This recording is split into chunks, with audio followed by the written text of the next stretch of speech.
السلام عليكم ورحمة الله.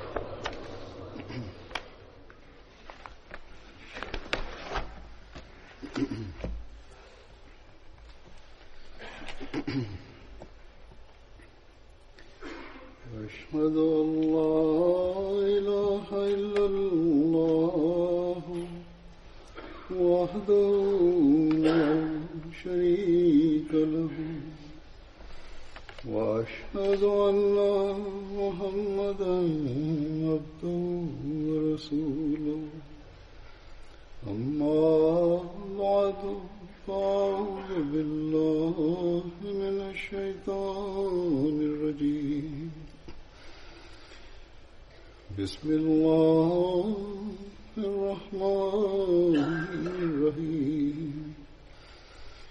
الحمد لله رب العالمين الرحمن الرحيم مالك يوم الدين إياك نعبد وإياك نستعين اهدنا الصراط المستقيم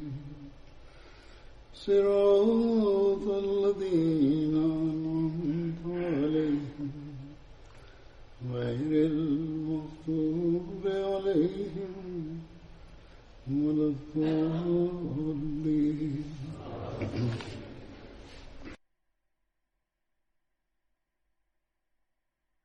د بدر د اصحابو په ذکر کې نن بچ د کم صحابي ذکر کوم د هغې نامه حضرت عاصم بن عدي رضی الله تعالی عنہ. د حضرت عاصم د والد نامه عدي وه. د هغوی تعلق د بنو اجلان بن حارثه قبیلې سره و چې د بنو زید بن مالک نومي قبیلې مالکان وو. حضرت عاصم د بنو اجلان د سردار او د حضرت معان بن عدي ورور وو. د حضرت عاصم کنیت ابوبکر بیانېږي، خو د ځینو په خیال د دوی کنیت ابو عبدالله، ابو عمر او ابو عمرو هم دی. حضرت عاصم د درمیانه قامت لرلو او په ویښتو به هغوی نکریزې لګولې. د حضرت عاصم د زوی نامه ابوالبردا وه. د هغوی د لور نامه سهله وه چې د هغې واده هغه حضرت عبدالرحمن بن عوف ته شوی وه او د هغې دې واده نه بیا 4 ماشومان وو، 3 زامن معان، عمر او زید او یوه لور امة الرحمن صغرا. رسول کریم صلی الله علیه و آله وسلم چې کله د بدر طرف ته روانېده نو هغوی حضرت عاصم بن عدي د قبا او د مدینې د برنۍ برخې عالیه طرف ته هغوی امیر مقرر فرمایلی او یو روایت کې دا هم راځي چې په د روحه په مقام رسول کریم صلی الله علیه و آله وسلم حضرت عاصم د مدینې د بالایي حصې عالیه امیر مقرر کړه او واپس راغلی وو. رسول کریم صلی الله علیه و آله وسلم حضرت عاصم واپس را لېږلي وو، خو هغوی بیا هم د بدر په اصحابو کې شمېرل او هغوی لپاره د مال غنیمت کې د هغوی برخه هم مقرره کړې وه. په سیرت خاتم النبیین کې دغه واقعې تفصیل دا شان بیان شوی دی. حضرت مرزا بشیر احمد صاحب لیکلی دی کوم چې مدینې نه چې راوته هغوی نو ځان پسې الله بن ام مکتوم د مدینې امیر مقرر کړی وو، خو چې کله دوی روحه ته جفت ورسېده چې د مدینې نه 6 میله په فاصله دی، نو غالبا په دغه خیال چې عبدالله یو نابینا تن دی، ړوند دی، بینایي نشته او د قریش د لښکر د راتګ چې کوم دا خبر دی نو دا غوښتنه کوي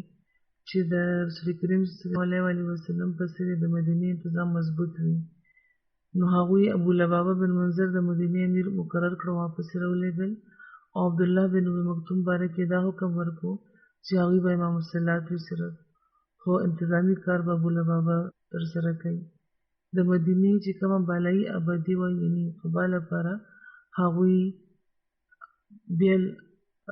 عاصم بن عدي د بیل امیر په طور باندې مقرر فرمایلی وو. حضرت عاصم د احد غزا کې د خندق په غزا کې او دین علاوه په ټولو غزواتو کې رسول کریم صلی الله علیه وسلم سره شریک وو. هغوی په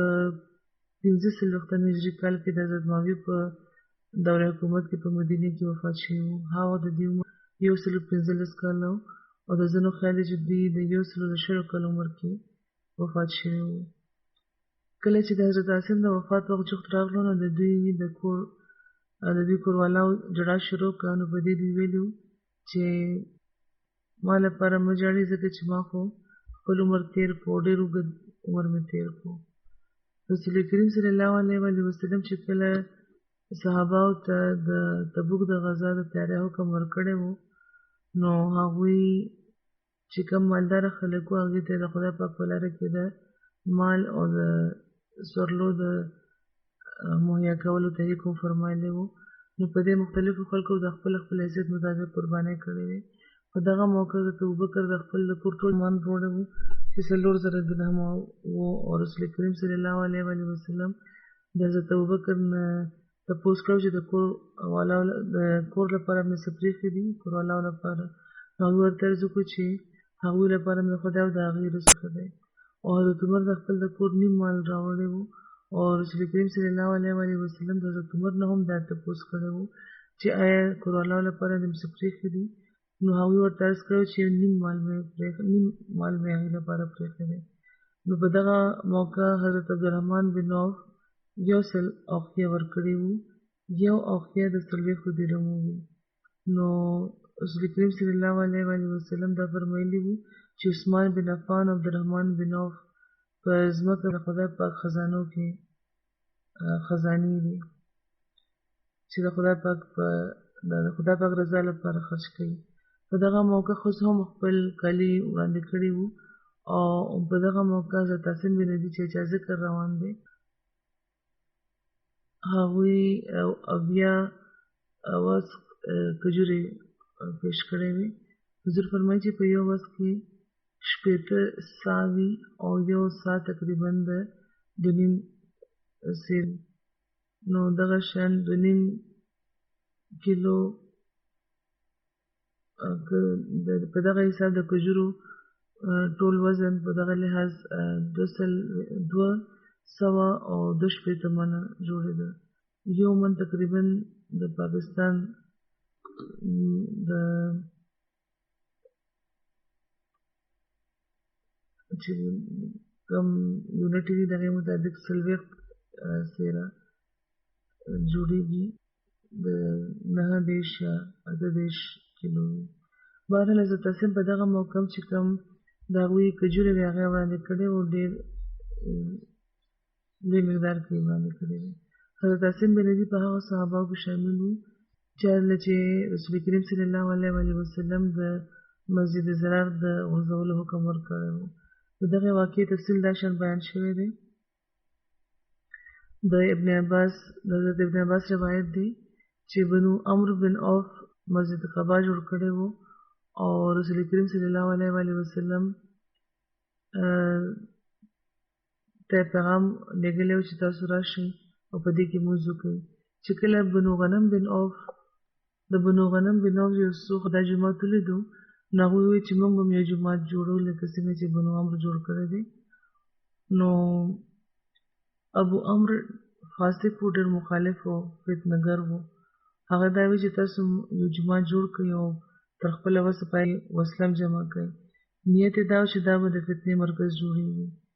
او هغه دا وی چې زه د روم بادشاه قیصر له ځم او هلته نه به یو لوی رومي لښکر د ځان سره راولم او رسول کریم صلی الله علیه وسلم د هغوی ملګري به دې ځای نه بهر کړم.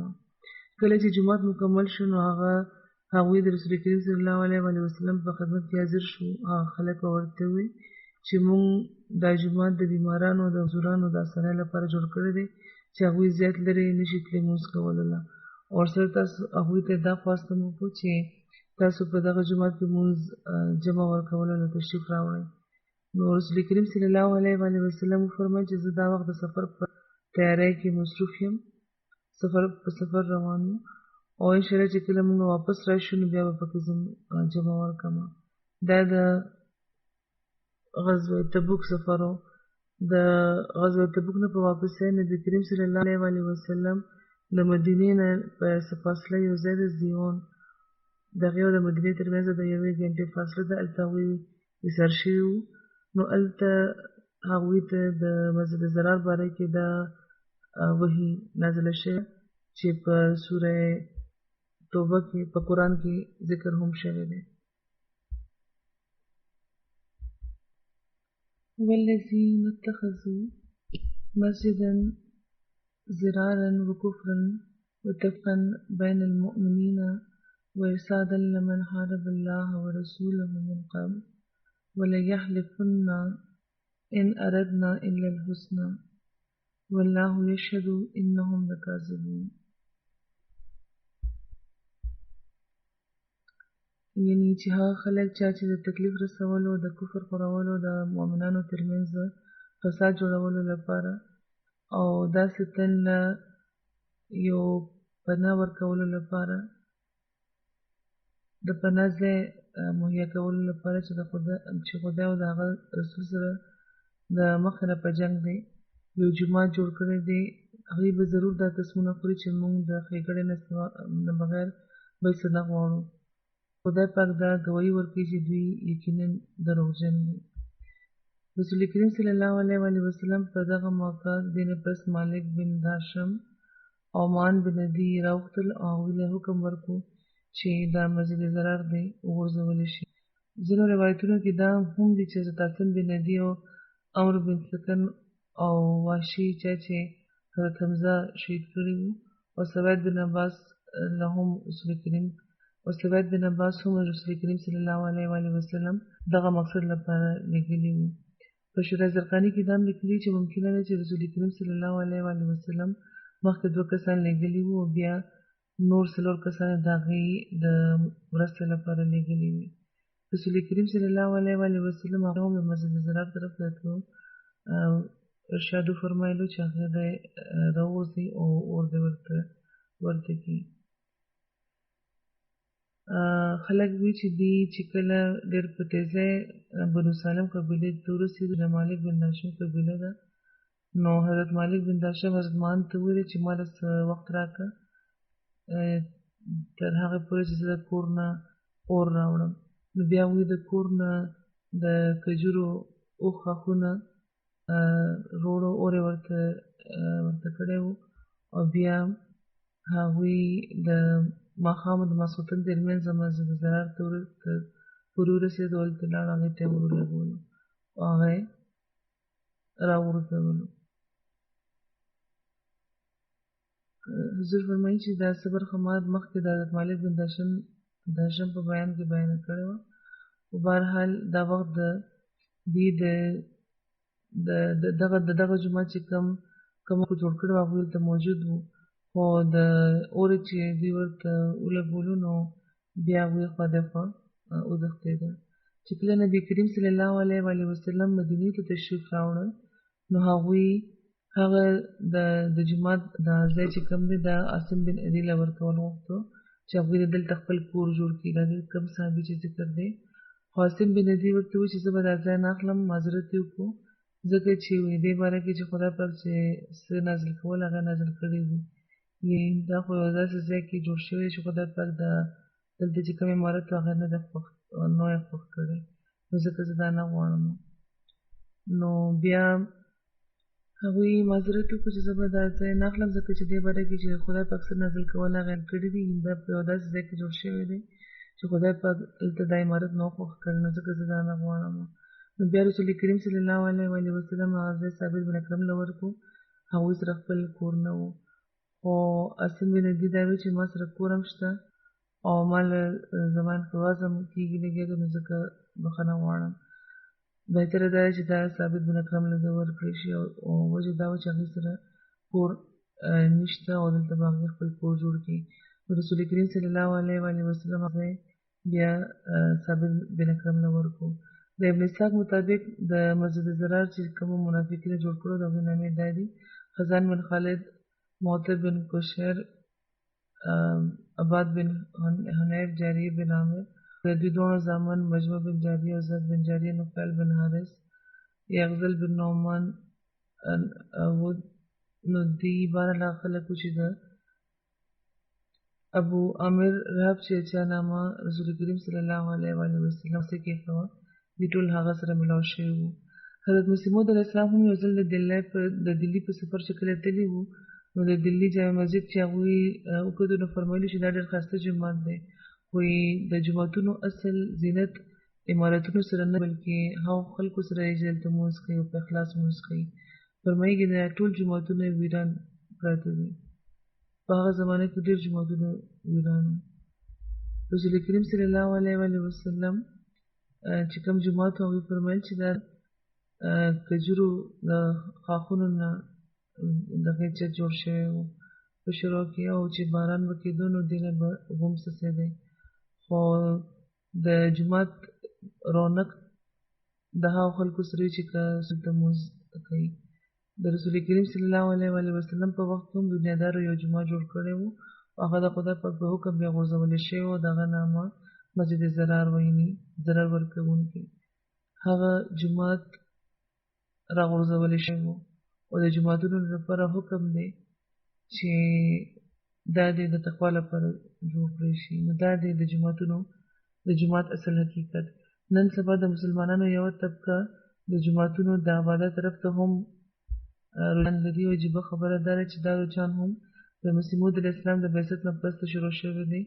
او که څه موقع یا جرأت پیدا شوی دی یا د عبادت طرف ته پام جوړ شوی دی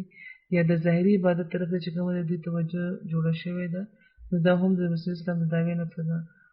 او ډېر ښایسته جوماتونه دوی جوړوي. خو دې نه باوجود چې ډېر په توجه دوی جوماتونه جوړوي او د دوی د عبادت طرف ته هم ځینو خلکو توجه کړې ده او نن سبا په خاص طور پاکستان وغیره کې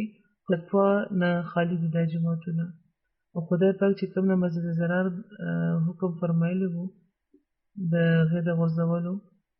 نو دې نه مخکې چې کوم آیتونه دي نو هغې کې دا هم ډېر واضح هغوی فرمایلی وو چې جومات حقیقي همهغه دی چې بنیاد یې په تقوا وي. خو دغه غیر احمدیانو عالمانو په خپل خیال تقوا صرف دا خبره ګڼلې ده چې حضرت مسیح موعود علیه السلام خلاف دی بدې خبرې وکړې شي، هر سره یې دې وکړې شي په جوماتونو کې په ولاړه او همدا غلیظه ژبه دې استعماله کړې شي د هغې باره کې او جومات ته دې کنځلې وکړې شي. او بیا صرف دا نه بلکې هره ورځ داسې واقعیت هم کېږي چې دغه جوماتونو کې د امامت او د فرقو د اختلاف په وجه دوی یو بل سره جنګ زده او کنځلې بدره یو بل ته وایي. اوس خو اکثر وایرل شي او اکثر واقعیت چې په جوماتونو کې فسادونه کېږي لګي یا کنځلې کېږي لګي ورکوي لګي دي یو بل ته. نو دا ټولې خبرې دا ښیي چې په دې د تقوا کمې دي او د دوی جوماتونو کې د جومات چې کوم حقیقي حق دی هغه نه پوره کېږي لګیا دی. نو د دوی چې کوم عمل دی هغې نه موږ احمدیانو ته سبق اخیستل پکار دی او موږ ته دا کوشش کول پکار دی چې زموږ جوماتونو بنیاد په تقوا باندې وي او موږ د تقوا د نظر باندې ساتو، د جوماتونو آبادولو لګیا راځو. نو دا اصل حقیقت دی او که دا قایم وي او تر څو چې دا قایم وي نو تر هغه پورې به انشاءالله د خدای پاک د فضلونو وارثان به موږ. حضرت خطیب مسیح اول رضی الله تعالی عنه فرمایي په دې باره کې چې لمن حارب الله د دې تشریح فرمایي چې دا د ابو عامر طرف ته اشاره ده چې عیسایي وو او د هغې په مکرونو کې یو مکر دام وو چې رسول کریم صلی الله علیه وسلم دغه جومات کې لمونځ وکړي او بیا د مسلمانانو دلته راځي. نو دغه شان به زه دلته د مسلمانانو د جومات چې کوم د یو ډله ده دې کې به دې راولم دا به مات کړم. نو ابو عامر خپل خوب هم مشهور کړی و چې ما لیدلي چې نبي کریم صلی الله علیه وسلم وحیدا تریدا و شریدا یعنې یوازې او رد کړی شوی به وفات کېږي، نعوذ بالله. نبی کریم صلی الله علیه و وسلم د دې دا خبره چې واورېدله فرمایلي وو چې د خوب رښتونی دی، دا ټیک وي. اصل کې خبره دا ده چې دا ځکه رښتونی دی د دې خوب چې د خپل حالت دا لیدلی دی، نو بیا هم داسې شوي وو. هغې نامه نه واخیستې، په دې باره کې لیکي په نامه نه اخیستو کې اصل کې بلاغت دا و، که آینده څوک داسې کوي نو انجام به هم دا وي. او موږ دا ګورو چې نن هم د دشمنانو هم داسې انجام دی. د بل صحابي چې چا ذکر دی د هغې نامه د حضرت عمرو بن عوف، د دوی نامه عمیر ملاویږي، د والد نامه عوف وه. د دوی کنیت ابو عمرو و. د دوی پیدایش په مکې کې شوی و. د ابن سعد مطابق دوی د یمن وو. او د سیرت مورخین او چې کوم سیرت نګاران دي هغوی او محدثین هم هغوی د دې د نامې باره کې مختلف آرا ورکړي دي او د دې د نامې باره کې ډېره اشتباه موجوده ده. امام بخاري، ابن اسحاق، ابن سعد، علامه ابن عبدالبر، علامه ابن اسیر جزري دوی ټولو د دې نامه عمرو بیانه کړې ده. او ابن هشام، موسی بن عقبه،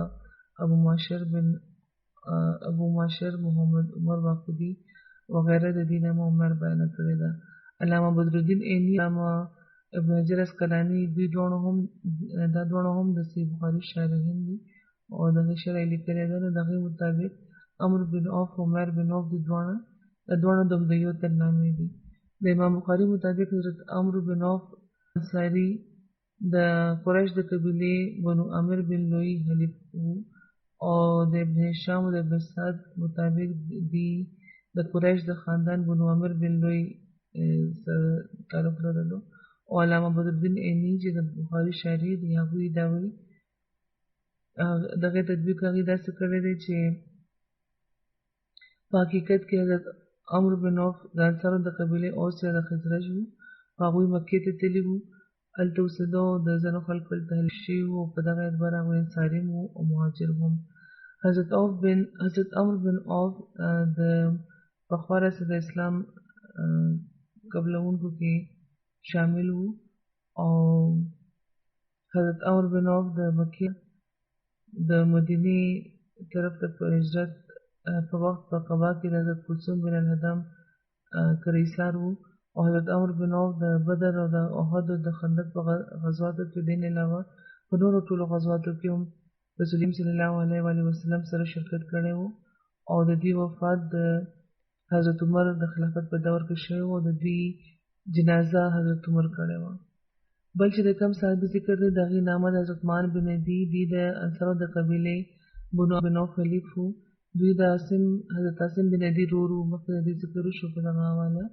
حضرت مان د اویاو انصارو سره په بیعت عقبه کې شامل وو. دوی د اسلام قبلولو نه مخکې په عربی کې کتابت کولی شو او په عربو کې کتابت ډېر کم وو، یعنې لیکل دوی نه وکړل. حضرت مان د بدر، د احد او د خندق غزواتو سره په ټولو غزواتو کې رسول کریم صلی الله علیه و وسلم سره شامل وو. او حضرت زید بن خطاب د مکې نه چې مدینې ته هجرت وکړو نو دې نه پس رسول کریم صلی الله علیه و وسلم د حضرت مان بن عدي او د زید بن خطاب ترمنځ د مواخات تعلق قائم فرمایلی وو. حضرت عمر بیانوي چې کله نبی کریم صلی الله علیه و وسلم وفات شو نو ما حضرت ابوبکر ته وویل چې تاسو زموږ وروڼو انصارو له موږ سره لاړ شئ. نو بیا موږ لاړو نو هلته دوه نیکان خلک موږ ته میلاو شو چې په بدر کې هم شریک وو. او ما عروه بن زبیر ته بیان کړه نو هغوی وویل چې هغه حضرت تمیم بن ساعده او حضرت مان بن عدي وو. راوي چې مخکې لیکلي دي د حضرت عمر چې کوم روایت اوس بیان شوی دی نور ته په بخاري کې په یو بل روایت کې هم لیکلي دي. حضور فرمایي چې دغه به یو برخه وړاندې کړم. حضرت ابن عباس بیانوي چې ما به مهاجرینو کې د ډېرو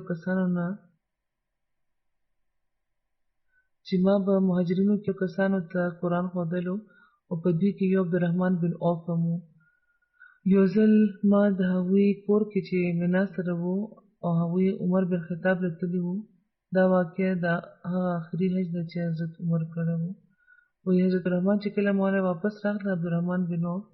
نو هغوی چې کاش که تا هغه تن نن لیدلی وي چې نن امیرالمؤمنین له راغلی و او دا یې وی چې امیرالمؤمنین چې آیا تاسو ته د هغه سړي باره کې معلومه شوه څوک چې دا وایي چې که عمر لاړو نو زه به د فلاني بیعت وکړمه یعنې مخکې نه یې دا وی د حضرت عمر د خلافت په وخت چې زه به تاسو نه پس د فلاني بیعت کوم او بیا هغه وایي چې قسم یې درته خدای چې د ابوبکر بیعت خو همداسې په افراتفری کې شوی و او بیا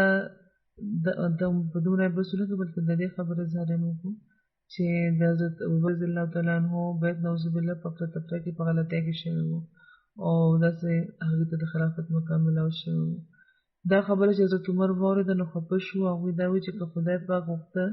نو نن به زه ودرېږم خلکو کې او دا خلک به خبرداره کړم چې کوم دا معاملات په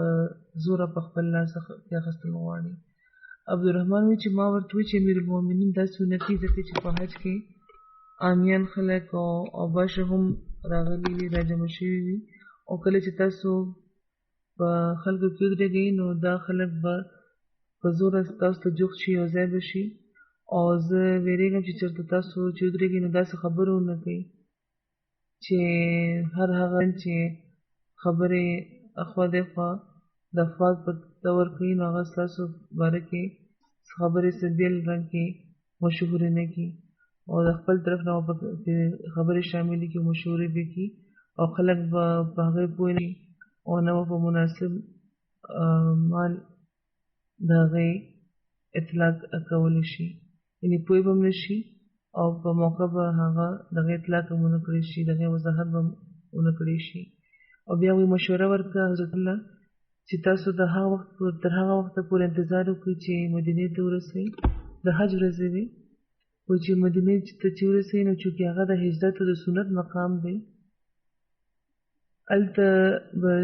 تاسو چې کوم هوښیار او شیطان خلک دي هغه به بیل کوي او څه به چې تاسو هغې ته ویل غواړئ هغه بیا ښه په اطمینان هغوی ته ووایئ وایي ما ورته ووایي چې د علم لرونکي چې کوم خلک دي هغې به ستاسو خبره باندې پوه شي او د هغې په محال او په موقع باندې به اطلاق کولی شي خپل تشریحات به هغوی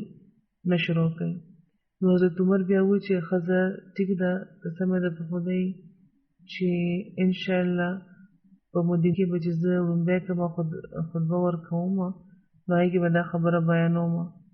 هلته تلو سره ابن عباس وایي چې مونږ مدینې ته د ذوالحج په آخره کې ورسېدو او چې کله د جمعې ورځ وه نو چې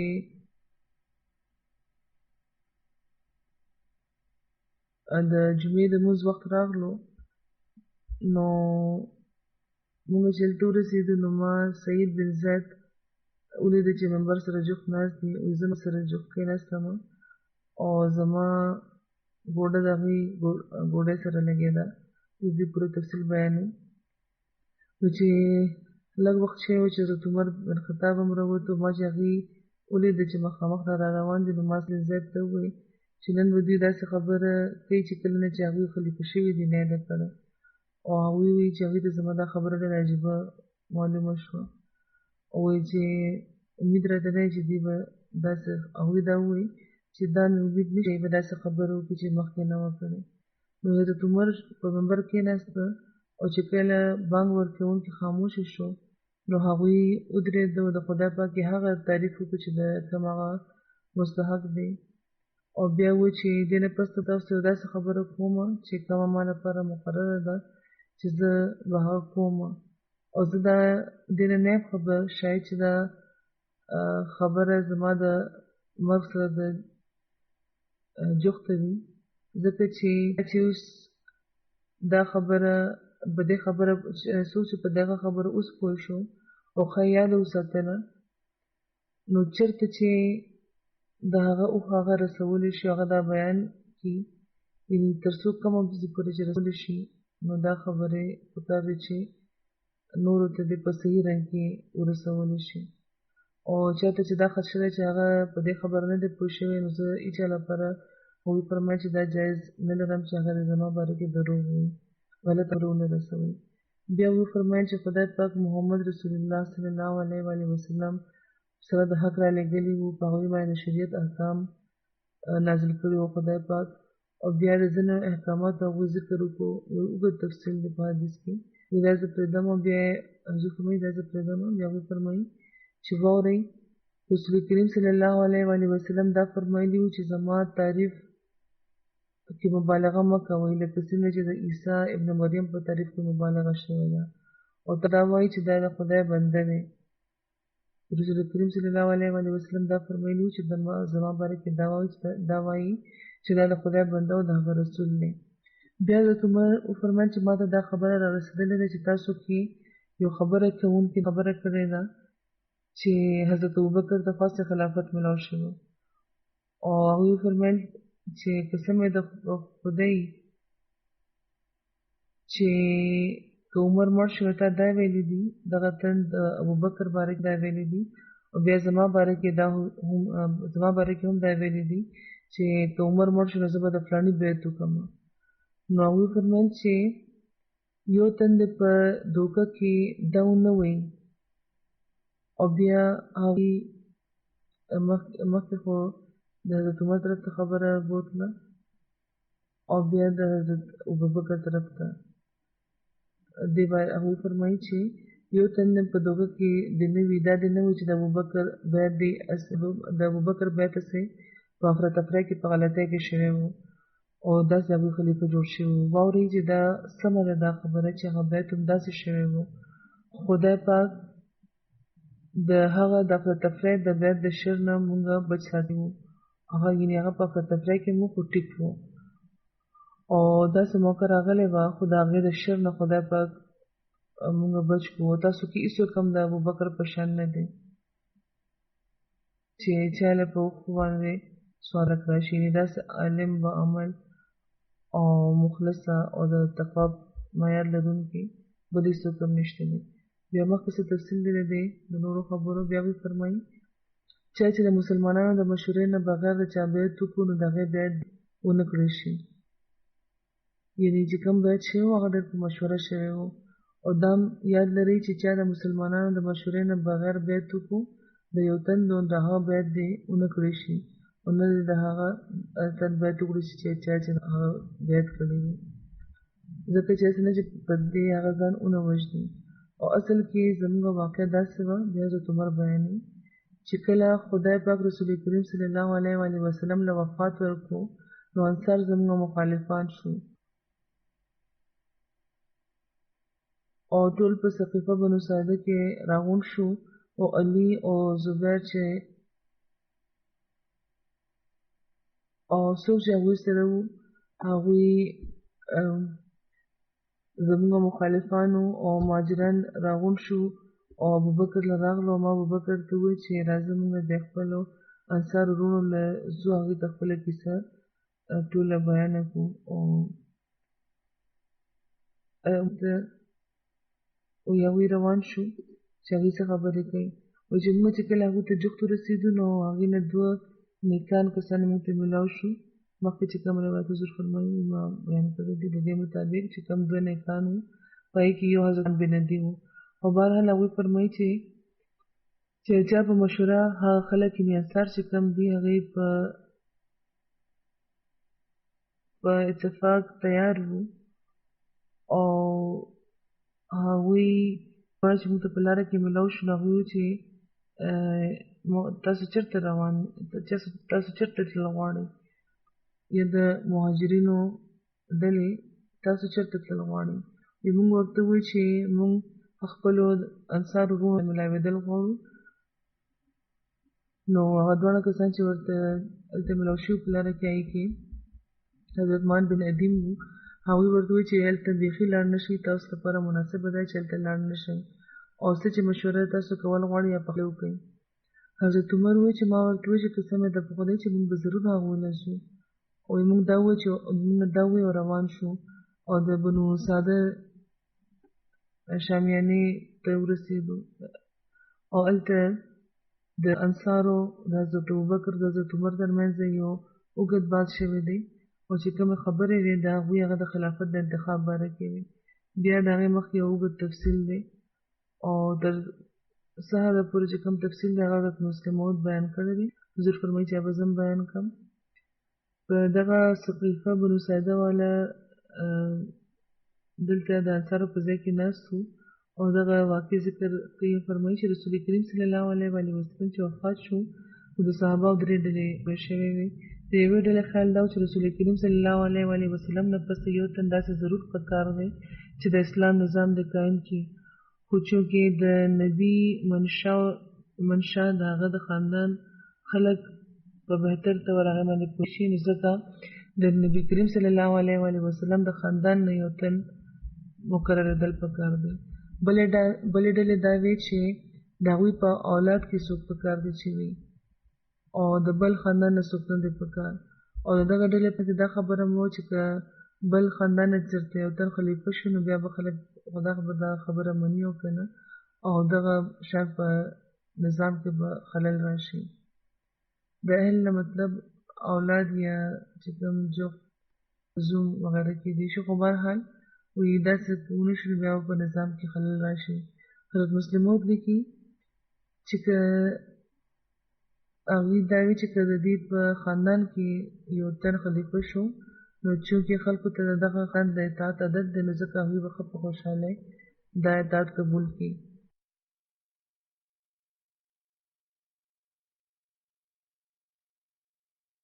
لکه څنګه چې د خلکو عادت جوړ شوي وي او یو باچا چې مړ شي نو د هغه باچا جانشین شي نو د هغه اطاعت ته بیا خلک په شوق کوي. خو بله چې کومه ډله وه هغوی دا وی چې دې لپاره د رسول کریم صلی الله علیه وسلم خاندان نه کېدل شرط چې کوم دی دا ضروري نه دی. مقصد دا دی چې د رسول کریم صلی الله علیه وسلم د یو جانشین وي، نو ځکه چې د ټولو نه زیات چې کوم قابل تندې نه دی هغه ته دا کار وسپارلی شي. د دغه ډلې بیا مخکې دوه برخې شوې او دواړه په دغه خبره متحد وو چې د رسول کریم صلی الله علیه وسلم جانشین پکار دی. خو پای کې په دغه خبره اختلاف شو چې د رسول کریم صلی الله علیه وسلم جانشین به د کومو خلکو نه وي. د یوې ډلې دا خلک چې کوم خلک د ډېرې مودې راهیسې د هغوی د تعلیم او د تربیت لاندې وو هغوی مستحق دي یعنې مهاجرین، او په هغوی کې هم بیا قریش چې خبره منلو به تیارېدی شي. او ځینو بیا دا خیال کولو چې چونکې رسول کریم صلی الله علیه وسلم په مدینه کې وفات شوي دي او په مدینه کې د انصارو زور دی نو ځکه هم هغوی دا کار په ښه ډول چلولی شي. بهرحال په دې باندې د انصارو د مهاجرینو اختلاف او چې کله د اختلاف شو نو د انصارو دا خیال شو چې رسول کریم صلی الله علیه وسلم اصل ژوند چې د نظام سره تعلق لري هغه موږ سره تېر کړی دی، په مدینه کې تېر کړی دی او په مکې کې هېڅ نظام نه و، نو ځکه د حکومت نظام موږ په بهتر ډول په دې باندې پوهېدی شو او د خلافت باندې حق هم زموږ دی او د بل چا حق نه دی. بل دلیل هغوی دا ورکولی چې دا علاقه زموږ ده او طبعا زموږ د خبرې په خلکو باندې زیات اثر کېدی شي، د مهاجرینو اثر نشي کېدی، نو د رسول کریم صلی الله علیه وسلم جانشین موږ ته پکار دی چې وي په مهاجرینو کې نه. او د دې په مقابله کې مهاجرینو دا وی چې رسول کریم صلی الله علیه وسلم د صحبت نه چې څومره اوږدې مودې پورې موږ فیض پورته کړی دی دومره صحبت انصارو ته نه دی حاصل شوی، نو ځکه د دین باندې د پوهېدو چې کوم قابلیت موږ لرو هغه انصارو کې نشته. او په دغه اختلاف باندې هغوی لیکي چې له خلکو غور کولو یوې نتیجې ته نه ورسېدلي چې دا کوم اخري ډول چې د انصارو په حق کې وه هغه د بني ساعده په یوې برانډې کې غونډ شو او دې باره کې مشوره شروع کړه. او سعد بن عباده چې د خزرج سردار و او نقیبانو کې شامل و هغوی دې باره کې د خلکو دا رجحان شو چې دا دې د خلیفه مقرر کړی شي. نو انصارو یو بل سره خبرې کولې چې ځمکه زموږ د وطن زموږ دی، جایدادونه زموږ دي او د اسلام فایده هم په دې کې ده چې خلیفه دې موږ څوک مقرر شي. نو فیصله په دغه ورو شوه چې دغه منصب لپاره د سعد بن عباده نه بهتره بل څوک نشته دی. دا خبره لا کېده چې ځینو دا ووایي چې که مهاجرینو دې انکار وکړو بیا به څه کېږي دا سوال را پورته شو نو په دې چې وایي چې مونږ دا وایو چې یو امیر به دی منا امیر ومنکم امیر یعنې یو امیر به ستاسو نه وي یو به زموږ خوا وي ستا چې ډېر هوښیار دی نو هغوی دا وایي چې دا خو لومبی کمزوري ده چا چې کوم تن چې دی امیر جوړول غوښتو د انصارو نه خلیفه چې جوړول غوښتو هغوی دا وایي چې دا خو لومبی کمزوري ده یعنې یا خو خلیفه موږ نه پکار دی یا هغوی کې پکار دی چې وي او دا منا امیر ومنکم امیر ویل خو دا خو داسې دی چې د خلافت مفهوم باندې نه پوهېدل دي او دې کې به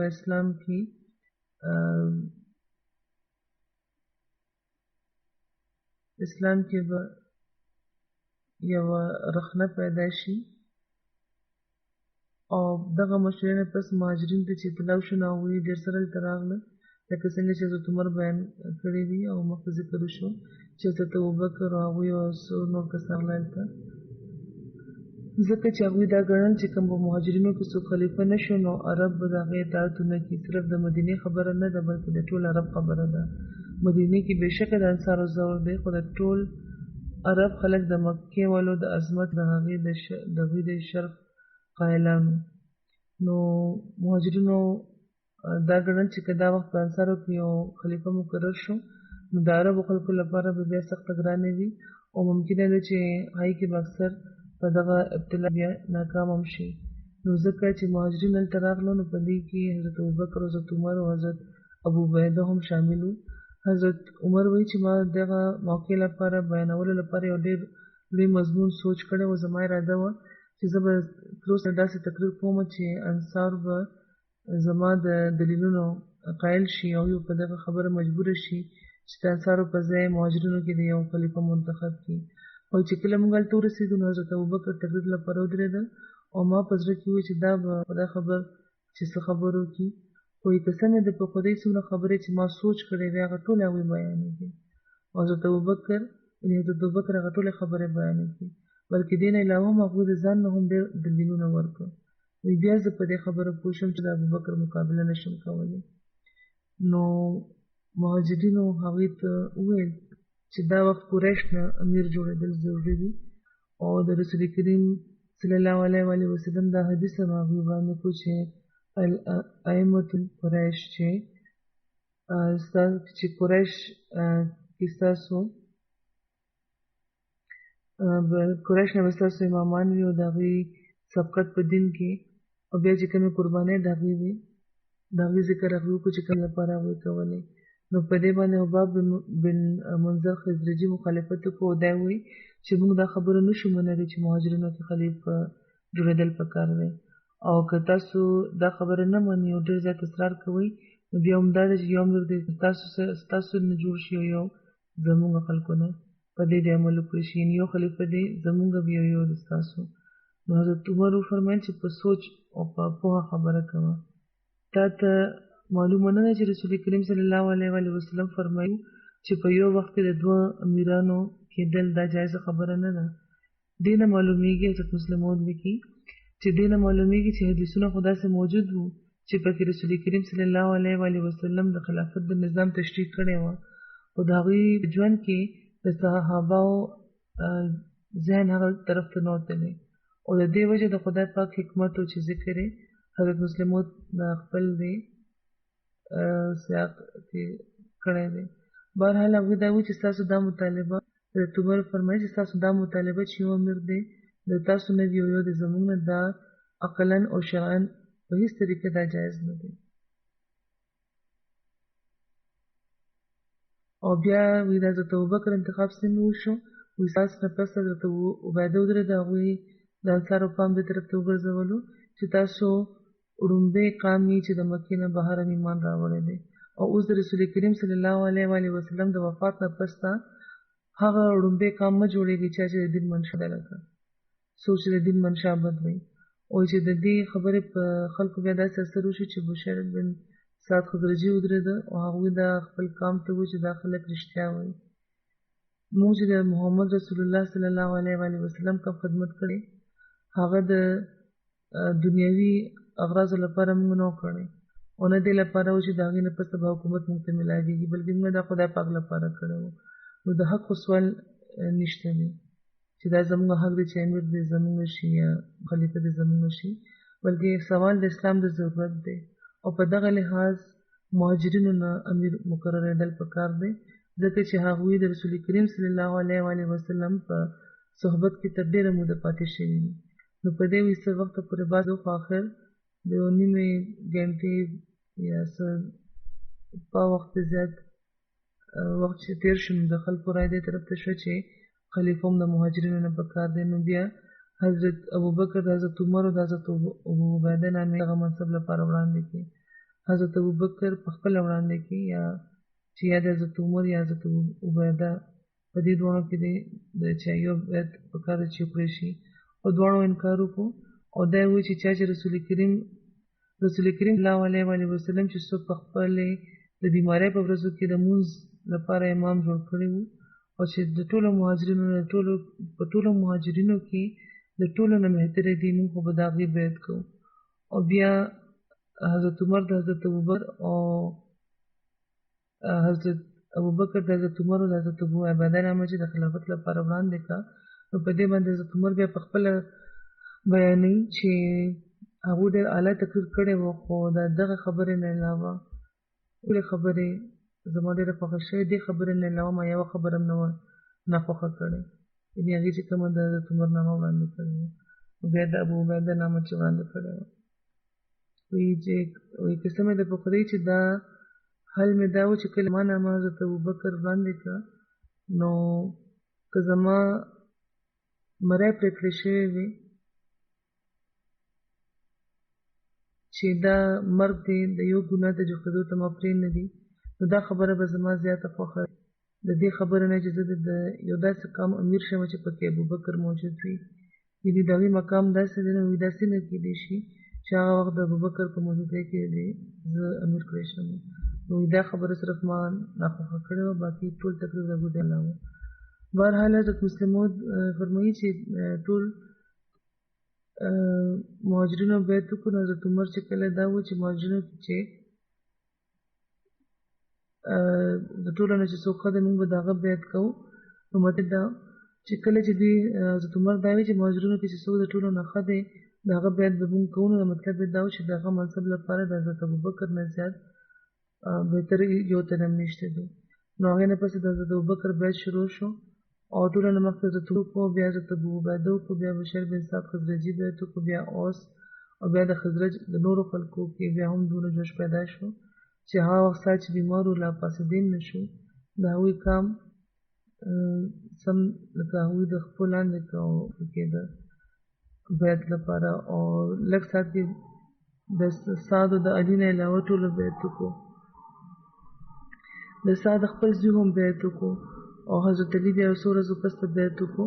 ځینو روایتونو کې 3 ورځې راغلي دي او روایتونو کې دا ذکر راځي چې هغوی د 6 میاشتو نه پس ته بیعت کړی و په 6 میاشتو والا چې کوم روایت دی هغې کې دا هم بیان شوي دي چې د حضرت فاطمې تیمارداري کې د مصروفیت په وجه هغوی د حضرت ابوبکر بیعت نو کړی او چې کله بیعت لپاره راغلل نو هغوی دا معذرت هم کړی و چې چونکې حضرت فاطمه بیماره وه ځکه په بیعت کې ناوخته شو بهرحال هغه وخت ټولو بیعت کړی و حضرت عروه بن زبیر بیانوي چې کوم وخت رسول کریم صلی الله علیه وسلم نه خدای پاک وفات ورکړو نو خلکو د هغوی په وفات باندې ژړل او هغوی دا وی چې قسم موږ د خدای قسم خورو چې موږ دا غواړو چې موږ د رسول کریم صلی الله علیه وسلم نه مخکې مړ شوي وي او موږ ته دا اندېښنه وه چې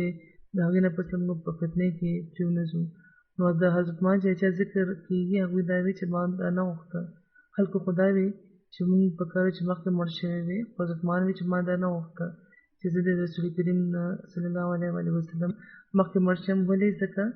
چې تر څو چې د هغوی د وفات نه پس ته هم زما د هغوی هغه شان تصدیق نه وي کړی لکه څنګه چې د هغوی په ژوند کې مې د هغوی تصدیق کړی وي نو تصدیق څنګه چې مې دوی نبي منلی وو او د هغې د وفات نه پس هم چې د هغې تصدیق ونه کړم یعنې هماغه نظام چې د هغې کوم پیشنګویي چې هغوی فرمایلی وه د خلافت راشده وي هغه جاري شوی دی او دا جاري ساتل دی او د منافقینو د مرتدانو په جال کې به نه کېږي. نو دا د ایمان هغه معیار دی چې هر عملي ته قایمول پکار دی. په ځان کې د یو روایت مطابق عثمان د خالد بن ولید سره د نبی کریم صلی الله علیه وسلم نه پر مرتدانو او د باغیانو د سرکوبۍ لپاره هم شامل وو او حضرت خالد بن ولید د 200 د اس باندې سورو را د حضرت مان د امامت طرف ته لېږلي وو او رسول کریم صلی الله علیه وسلم د حضرت مان او د حضرت عمر خطاب ترمنځ د مواقعاتو تعلق قائم کړی وو او د دوه اصحابو د حضرت ابوبکر په دوره خلافت کې په جنگ یمامه کې یعنی 12 هجري کال کې دوی شهیدان شوي وو. خدای پاک د هر احمدي له هم د نبوت د مقام د پیژندو توفیق ورکړي او د خلافت سره د وفا او د اخلاص د تعلق د پیدا کولو توفیق د هم ورکړي.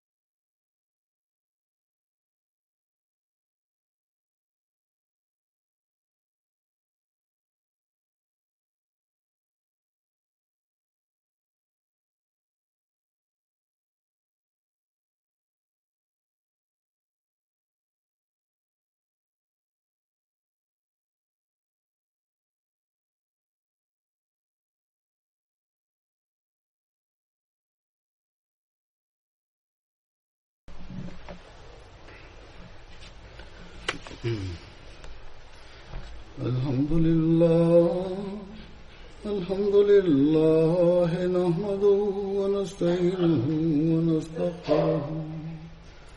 ونؤمن به ونتوكل عليه ونعوذ بالله من شرور أنفسنا ومن سيئات أعمالنا من يهده الله فلا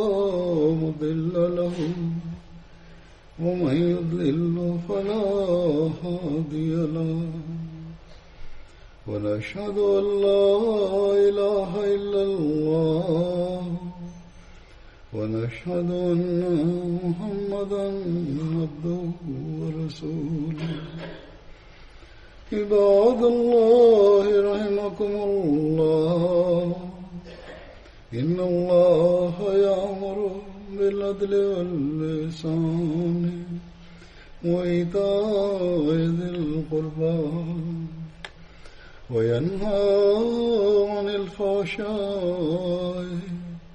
والمنكر والبغي يعظكم لعلكم تذكرون. اذكروا الله يذكركم وادعوه يستجب لكم